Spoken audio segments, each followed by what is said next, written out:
Hello, my name is Anne-Marie Cannon, and I'm the host of Armchair Historians. What's your favorite history? Each episode begins with this one question. Our guests come from all walks of life. YouTube celebrities, comedians, historians, even neighbors from the small mountain community that I live in. They're people who love history and get really excited about a particular time, place, or person from our distant or not so distant past. The jumping off point is the place where they became curious, then entered the rabbit hole into discovery. Fueled by an unrelenting need to know more, we look at history through the filter of other people's eyes. Armchair Historians is a Belgian Rabbit production. Stay up to date with us through Twitter, Facebook, and Instagram. Wherever you listen to your podcast, that is where you'll find us. Armchair Historians is an independent, commercial-free podcast. If you'd like to support the show and keep it ad-free, you can buy us a cup of coffee through Ko-fi, or you can become a patron through Patreon. Links to both in the episode notes. Hello, fellow armchair historians. Well, it happened. I got COVID. It's been 12 days since I started having symptoms. For the most part, I'm better. There is some residual, I'm winded, that type of thing. I'll tell you, it was no walk in the park, but it could have been a lot worse had I not been vaccinated, I imagine. How timely is this? Because our guest today is Dr. Rod Tanchanco. Now, Dr. Tanchanco is here to talk about his new book, First Patients. This timely narrative looks at how far we've come, what we've learned from past pandemics, and the real-life patient stories behind our most important medical advancements. Often marked by the desperate need to save human lives, important developments in medicine have invariably started with patients. People whose ordeals fostered the advancement of medical knowledge. The book is a collection of such stories, each chapter an enthralling view into the history of medicine, revealing the extent of human inventiveness, resilience, and compassion. Dr. Tanchanco is an internist, fellow in the American College of Physicians, and has 3 decades of experience. He has worked as a primary care physician, hospitalist, research doctor, and medical director for global healthcare organizations. He writes medically themed nonfiction focused on historical events and their human narrative. Dr. Rod Tanchanco, welcome to Armchair Historians. Oh, thank you. Thanks for having me, Anne-Marie. Yeah. Thank you. Glad to be here today. So what's your favorite history that we're going to be talking about? Well, my favorite history is anything in the history of medicine, being a doctor. And I'm particularly interested in personal stories, kind of the ordeals and the challenges that patients or people faced, particularly during times of when there was some sort of medical discovery or innovation. Oh, yeah. And how that changed those people and how it kind of affected and changed medicine as a whole. So I kind of look sometimes for, I guess, what I would call the backstories, behind some of these sometimes famous events and what they are, but there's a lot of stories behind them. So not only are you passionate about that history, you've written a book about it. Yes, I have. And what's the name of the book? The book is First Patients, and the premise is primarily that, looking at those, finding those backstories to some of these events or milestones in medicine, looking at the personal experiences, maybe of the patients preferably, and of course the doctors or the scientists who were involved in that. So yeah, so they're kind of a collection of 10 stories that I found met that criteria, and I found quite interesting. Some of them are pretty well known. Well, I think they're well known, but I think most of them are, most people probably have not heard of. They've heard of the thing, they've heard of vaccination, obviously. We all have, right? Mm-hmm. And we've all heard of penicillin and pacemakers. But this goes a little bit into, like I said, sort of the behind the scenes stories sometimes of the people who are involved the first time those Hmm. things happen. What is one So of the least known stories that you cover in the book? the least known story, well, it would probably be the vaccination story. I would say is probably not very well Hmm. known. We all know about the vaccination now, obviously, with the pandemic and so forth. And those who know medical history a little bit more, maybe in their healthcare field or something like that, but just interested in history of medicine, probably has heard of a doctor named Edward Jenner, Hmm. who was considered sort of the father of vaccination. So he was a doctor in England in the early 1800s, and he came up with this theory that if you inject material from cowpox, which is a disease that cows get during that time, inject it in humans, that they would become immune to smallpox. So cowpox being used to immunize for smallpox. And the idea was that he got the idea, as the myth goes, from milkmaids, seeing the milkmaids at that time who had really perfect complexion, Hmm. because the smallpox. I've never seen a smallpox case, and probably most people haven't. But it was killing a lot of people back then, obviously, and it would disfigure people. You have scars that are Hmm. really very severe, and that's how people knew that someone had already been infected. You would have telltale signs of that. The milkmaids supposedly were immune. They would work with cows, obviously, Hmm. milking cows and taking care of cows. And they probably got cowpox at some time during their childhood, got immune and never got smallpox. Mm. So that was a theory. That was the sort of theory behind it. And he was supposed to have known two of them. So that was where the idea came from. And he had a very passionate biographer eventually when it became famous, and they had to create all these stories Hmm. behind it to make it interesting. Now that was never really proven that he knew these milkmaids and that kind of thing. Now the story that I put in the book, it's not about him at all. Oh, interesting. Okay. Yeah, it's about a farmer, not a doctor, not a scientist. It's a farmer 20 years before Jenner even did an experiment, and he had the same idea. And he actually, it wasn't really a folklore, but people during that period actually knew, sort of heuristically, just Yeah. by experience, that some people just don't get smallpox, and these are people who work with cows.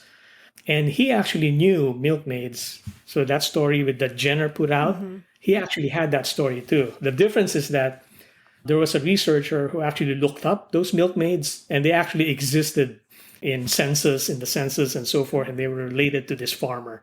So he could actually prove that story was true. Not so much with Jenner. The two women he mentioned, no one could ever find them really. So, but anyway, so whether Jenner got that story from somewhere, but he probably heard it because it's very common in the countryside Hmm. at that point. So this farmer, unknown, and he had that same idea. Maybe if I get boils material from the boils from the cow, they would have these boils on the udders, on the teats of the cows that had the cowpox. Maybe if I got that and inject it to my family, that they would get immune. And he was pretty sure that it would work. So he did it. He went to a farm close to where he lived, and he looked for a cow that was actually infected with cowpox, and he brought his wife's sewing needle, long piece of metal that he used for sewing or knitting at that point. He brought his wife, he's brought his children. They were both very young. He didn't know what to do really, but at that point, there wasn't vaccination. There was this process called variolation, and it's pretty much like vaccination, except instead of using material from animals or cowpox, they would actually use material from an infected person. So it's pus material, let's say, or scabs that are dried from a smallpox patient, and they would inject that into another person to try to induce immunity. Pretty dangerous, because you're Yeah. pretty much, injecting yourself with smallpox. And if you're lucky, you survive. And but a lot of people weren't so lucky, and they get smallpox. Not a good thing to have, potentially fatal. And the other bad thing about that is that you inject into someone, so you're basically spreading the disease pretty much. So someone else can spread it. So cowpox, a little bit more benign infection. It doesn't cause deaths. You may get a local reaction, maybe some sickness, but overall, relatively safe compared to the alternative variolation. And variolation was very, very popular. It is very established during when that farmer did it. A lot of doctors were actually already doing it and they're making a lot of money. It was their livelihood to variolate the population. But this farmer, his name was Justy, Benjamin Justy. He said, it's I don't think it's safe. I want to do something that's safer for my family, protect my family. So he did that, and he took the cowpox, injected his family. His wife did get sick a little bit, had to be taken care of for a few weeks by some doctors, who then obviously found out what Justy did. So word went out that this farmer's experimenting with his family. His two kids never got sick. They didn't have any side effects. And none of them ever got smallpox. So I don't think anyone knows that story a lot. I didn't know that story. I had heard the other Yeah. one, which you say is it's Yes. more of a legend than it is a factual Yes. story. hmm So, so it's kind of that kind of story that I find interesting.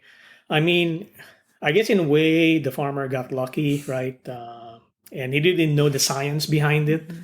He just sort of assumed, and he was going by almost like the folklore and following that. But no one was ever did it. So he did it, and when word that got out, it didn't go very well for him. He Oh, was actually a pretty prominent member of the community. He was active in the community. And he would hire, physicians to violate the parish.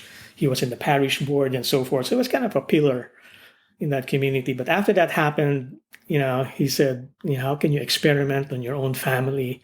That's one thing. And then the other thing was that how can you introduce material from a beast, they call it, yeah. from an animal into a human being? This is 1774. Okay. So that was really blasphemous, ungodly. Yeah. How he was ostracized, he was condemned. He would go to the market and he would get pelted by the people Oh, jeez. and so forth. So it wasn't a good. So he tried to lay low, and that's what he did.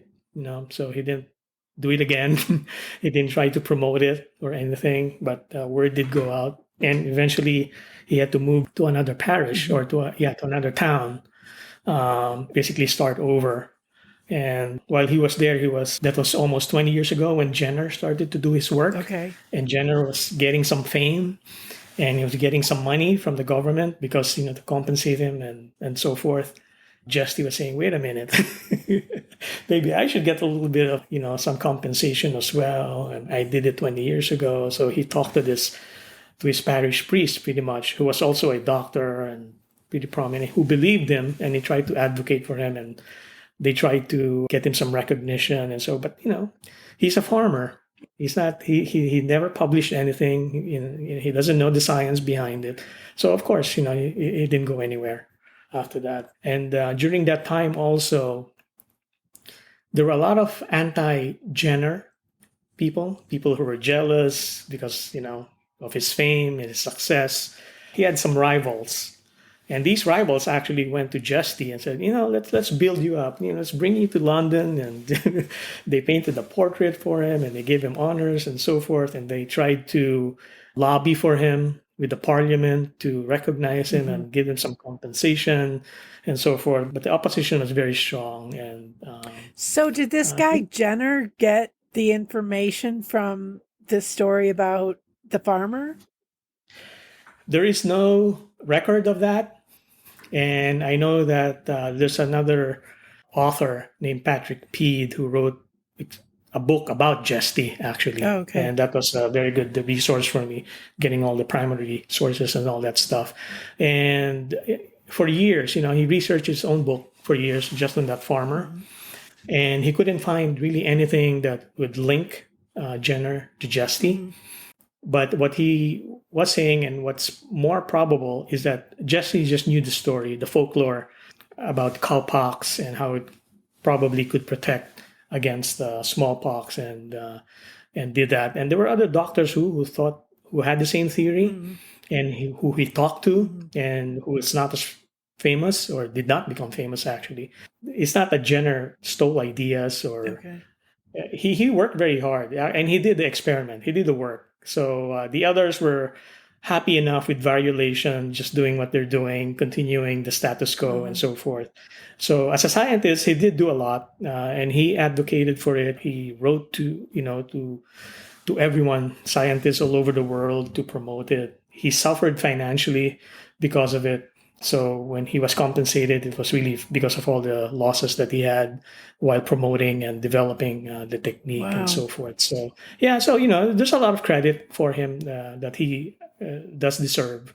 But there's other stories too. The fault, I guess, that I would say, is that he wasn't very generous as far as acknowledging other contributors Yeah. to that story, Okay. right? Even his fellow doctors that actually helped him, and certainly a farmer, he's not going to acknowledge that someone without that background would without his background Sure. and his social standing, would deserve even close to Wow. a credit that he had. Yeah. That's interesting. So it's a Yeah. case of a wives' tale being true and proven scientifically.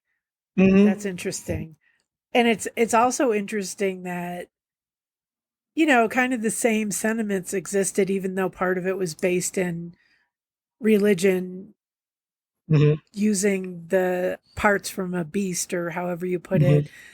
It but it's still all those questions about how do we test what's ethical, and it's really not ethical to try something out on your family member or another human being. Right. And that's why Right. we have all these rules and regulations about it, rightfully so. Right. But I didn't know that. That's an interesting story. I did start reading the book, and I'm a slow reader, so I kind of just read excerpts of it so I could be a little bit prepared for the interview. And that was Yeah. one of the stories I read a little bit more in depth. But Yeah. so, That is the first chapter. yeah. Yeah. So we don't want to give away the book because we obviously Yeah. want my listeners to buy the book. So there's other stories that touch on things like the pacemaker and Yes. some what are some of the other ones? I don't want you to go into detail about the story, but just to kind of whet the appetite. Sure.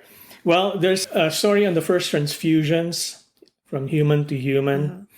and that's a very interesting story too. And it kind of it's similar in a way to the theme of people being against getting anything from, because the first infusions didn't really go too well, and they tried animal blood and that kind of thing, and they went to humans and that didn't go well, and so for a long time it was really actually illegal and banned, and until someone came along and really, and one of the themes that also that I found in the story when I was actually writing them and researching them is that a lot of these innovators or these people, whether doctors or patients, a lot of them really went against dogma or tradition or current beliefs Mm-hmm. or questioned whatever something that may have been assumed to be true for sometimes for centuries, right? Yeah. And that's what happened in the transfusion story and some of these other stories too,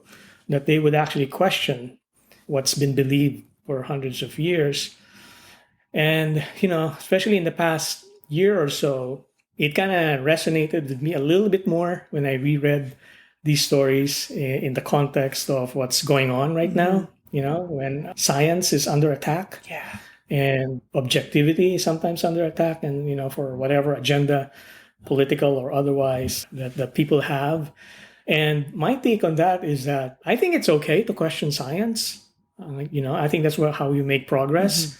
I think we should question science sometimes, if it's sort of assumed, and then when you look back into the evidence, Mm-hmm. I mean, what's backing up that claim and that kind of thing, Right. and that's how change occurs. So that's the sort of the attitude I take on it when someone has theories, they don't believe in this or that. okay, you have to have something better, Yeah. right? If you don't believe this science or you don't believe this theory, you have to have an alternative that's provable to be better, and then I'll believe you. Hmm. So that's kind of what some of these people did, you Right. know. So is that how this book came about? Was it during the pandemic that you wrote it, or? No, no, those are basically gave me perspective when I looked at it again Okay. since the pandemic began. But I actually began the book almost 10 years ago, so Oh, way okay. before the pandemic. And it was that premise of looking for those personal stories behind the Right.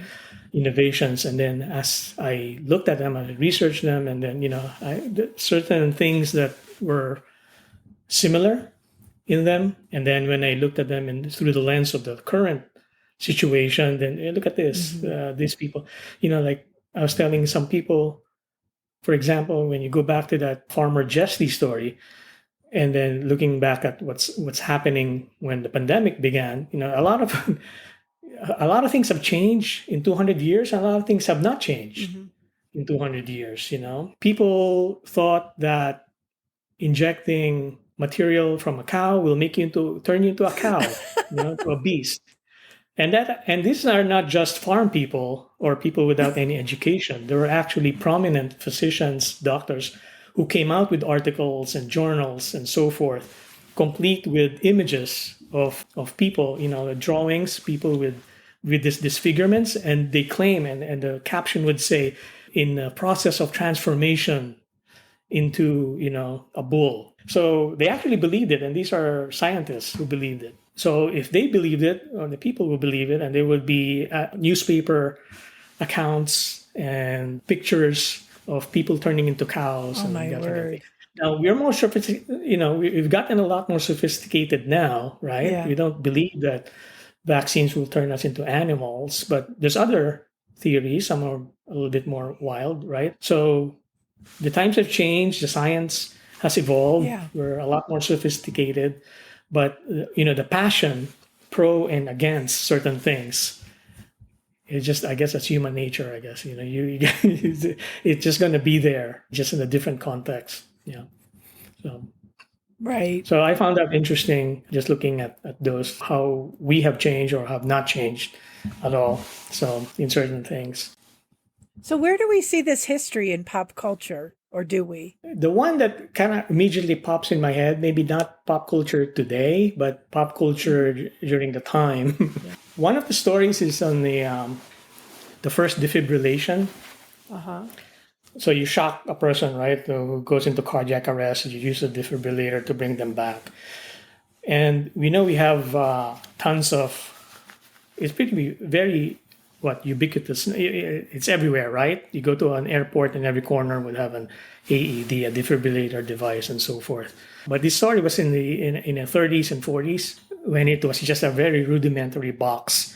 A doctor in Cleveland invented it because he was a surgeon, and he was seeing a lot of these cardiac arrests during surgery, and you want to save them. He wanted to save them, so at that time they used to just massage the heart directly, open the chest and massage it. But there was a lot of research going on as far as electricity, electrical conduction in the heart, and so forth. And so they came up with the defibrillator, very crude pads. We put it on 220 volts or something like that, and then shock the heart back to life. Now, during that period, late 30s, 40s, again, it was controversial in its time. The mere idea of bringing somebody back to life, although we have a different definition of what death is now, right? And criteria for that are pretty strict. But back then, someone passes out and has no pulse, not breathing, not responding, is essentially dead. And you do CPR, and there's no CPR back then, as we know it now, or anything to shock them back to life. Again, it's like you're going against something higher, right? So it's a lot more controversial then than it is now. And what made it worse was there were some doctors who were, kind of snake oil type thing, and they're selling all sorts of goofy devices, and so that kind of just made it worse, made it less plausible and less credible for a lot of people. And it was that time when Frankenstein Oh, was the hot movie okay. of the decade, you know. And what was Frankenstein about? Monster being created, being brought to life, lightning, electricity. Oh, interesting. So Okay. so that's the popular belief now, right? That you're creating monsters. Okay. You know, you're bringing something back to life that is unnatural, or whatever comes back to life Sure. may not be the same person. It might be a monster. Who knows, right? So there's a lot of resistance that way, and that set back science. That set back medicine a little bit, I think, Mhm. because people were reluctant to do research on that. People were reluctant to accept it. You know, Mhm. maybe if you're dying, you would just let DNR, do not resuscitate, Yeah. which we have now, but probably more prominent. So that's one thing that one example that I can think of back then, that the popular culture affecting, the story, Sure. Oh, that's the progress of interesting. medicine. Yeah. So Oh, wow. That is it. That's a good one. yeah. What was the most surprising thing that you discovered while doing your research? Hmm. Well, I already mentioned that a lot of things have not really changed, or we still have a lot of the same attitudes towards certain things. And I guess gives me some perspective that you're going to expect that. The way to deal with it, I guess, for me is just to really keep looking for evidence, Mhm. looking for credible sources, credible people to believe, because with all the noise that we hear right now. So in a way, that's a little bit surprising, and also not so surprising, I guess. The one thing that also that did surprise me a little bit is that there were certain things that I also believed for a long, long Oh, time, okay. right? That yeah, okay, maybe, and that made me question my own training sometimes, Mm. right? Because when I was maybe a student, and also in medical school and pre med, professors, your attending physicians and so forth, it's almost like a hero worship kind of thing, the relationship, right? Yeah. Like their word must be true, and in reading some of these stories, I wonder what my career would have been if I had questioned more, right? Oh, So I kind of interesting. accepted a lot of the things, and maybe some of them didn't turn out to be as accurate, or they may be not as expert as I thought they were Right. in that kind of thing. So that kind of gave me also that perspective looking back into it. Like one of the stories is, let's say, peptic ulcer, right? For the longest time, there was this dictum that we had that was taught to us: no acid, no ulcer. So it's all acid, it's all stress, psychological, that kind of thing. And to think that something else could cause it, it's kind of hard to prove. But one of the stories was actually turned out that way. This Australian doctors a pathologist, was looking through gastric biopsies and saw some squiggly things in there, and said, "Are these bacteria?" So it's kind of unthinkable. It's like bacteria, the acid in the stomach Yeah. is is so strong.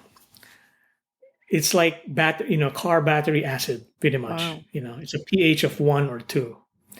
So to think that something can live in that environment, Yeah. pretty much the most corrosive compartment in our body, is just unthinkable. So it's impossible, right? So, but he saw these things, and I don't know what these squiggly things are. And then he looked and looked, and they looked like bacteria. And nobody believed him. For the longest time, at least 100 years before that, Wow. people have assumed, it's all acid that causes it, and stress, and certain emotional states will cause your acid to secrete. And of course, it's still true, but it's not the whole story, because there's other factors now. Before this pathologist, there were actually other doctors who noticed the same thing, and they just dismiss it because it can't be true. Can't be true, right? So it can't be causing anything. Maybe we found it because it's an autopsy and, bacteria got in there afterward. The patient died and that kind of thing.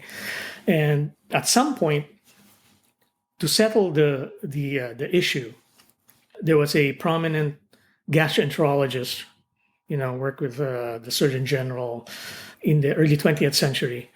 And he said, let's settle this, let's get 1,000 biopsies of stomachs and look at them and look for this bacteria, And he found none. And he was so prominent that nobody questioned him. And nobody ever raised that issue again. Or if it was a fringe theory, right? Bacteria causing ulcers. What came out later is that his study, which had more than 1,000 subjects or patients in it, a specimen, was kind of faulted. He used not the ideal staining material to find that bacteria. That's why he didn't find any. And this Australian doctor in the 80s was using the special silver technique and he was finding them and so forth. But still, even then, no one believed him. And then finally, a few years later, there was a young resident looking for a project and said, hey, can you work on this? And his senior was saying, go to that pathologist who thinks bacteria causes ulcers, maybe there's something to work on. So they collaborated and they found more and more evidence. And there are a lot of roadblocks. This young doctor eventually ended up experimenting on himself because that's the only way to prove it. He had to meet certain criteria. So, but the point is that they were really going against 100 years of established medical belief, medical fact. So that was kind of surprising to see that. So I don't really know about this, but there is bacteria that causes ulcers? Yes. And it's actually a main cause of ulcers. And you can imagine how revolutionary before this happened because of this acid theory, which is still true. Obviously, acid plays a big role in it. It led to the development of the first billion-dollar drug, which is cimetidine, Tagamet. And it was designed to reduce the acidity in the stomach. And when it came out, it was the first blockbuster drug. Okay. After a few years, it hit $1 billion. This was like in the 70s, 80s. And no one was treating the bacteria because no one believed it was the cause. Okay.